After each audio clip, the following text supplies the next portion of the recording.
네, 안녕하세요. 수고하십니다. 네, 감사합니다. 시청자님. 어떤 종목 궁금하실까요? 삼천당 제약이요. 삼천당 제약 매수가 비중 어떻게 되실까요? 13만 원에 50%예요. 13만 원에 50%. 비중이 상당히 크신데 지금 매수가 회복을 못하고 있는 상황이라서 고민이 많으신 것 같아요. 네, 알겠습니다. 우리 전문가님께 바로 대응 전략 여쭤볼게요. 예, 우선 그 경구용 당뇨 비만 치료제가 가장 큰 동사의 재료라고 볼 수가 있고요. 최근에도 그 먹륜 인슐린에 2천억 원을 좀 투자 유치를 추진한다. 근데 이게 잠정 중단 소식 때문에 사실 조금 주가 약세를 보이기도 했습니다. 근데 이제 우상향을 저는 조금 전제를 할 가능성이 조금은 있다라고 보여지고요. 사실 바이오 업종은 전체적으로 좀 더 지금 주가 레벨이 좀 낮은 위치에 있다라고 생각을 하거든요. 바이오 업종도 저는 이제 3분기, 4분기가 되면은 반도체 업종이 굉장히 더 강할 거다라고 이야기는 하지만 시장의 유동성이 공급되는 과정 속에서 반도체가 가장 강할 거다라고 이야기를 하는 거지만 바이오 업종도 전체적으로 저는 상승이 나올 거라고 보고 이 과정 속에서 특히 이런 비만 치료제 관련된 종목들이 좀 더 강세를 보일 가능성이 저는 높다라고 봅니다. 이거는 전년도 그 퍼포먼스를 충분히 확인을 해보기도 했거든요. 그런 것에서 좀 테스팅이 좀 맞췄다라고 생각을 하고 이 비만 치료제 성인 비만이 좀 사실상 문제가 굉장히 많습니다.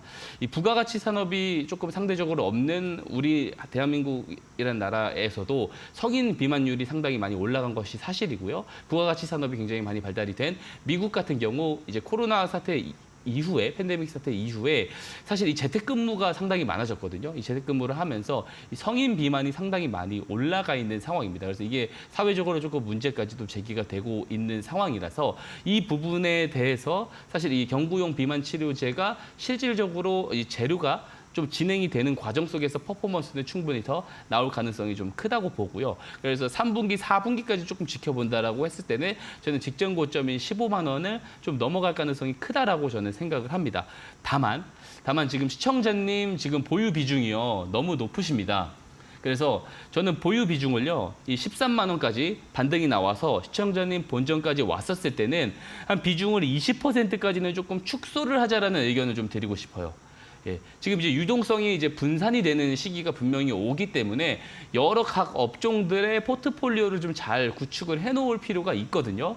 근데 지금 한 종목에 비중을 50%를 보유하고 있다는 것은 조금 잘못된 이제 포트폴리오가 될 가능성이 매우 크다라고 보기 때문에 한쪽에 이제 비중을 이렇게 많이 실어내기보다는 본전 근처에 왔을 때는 비중을 20%까지 좀 축소할 것을 좀 권장을 드리고요. 1차 목표가 절반 매도 기준 1차 목표가를 한 15만 원 정도로 좀 제시를 드리고 싶고 4분기까지 본다고 했을 때 2차 목표가를 제가 17만 원까지는 좀 제시를 드려 보겠습니다. 그리고 손절 가격도 제가 제시를 드려야겠죠. 손절 가격은 지금 11만 원 아래에 있는 61선을 의견을 좀 드리도록 하겠습니다.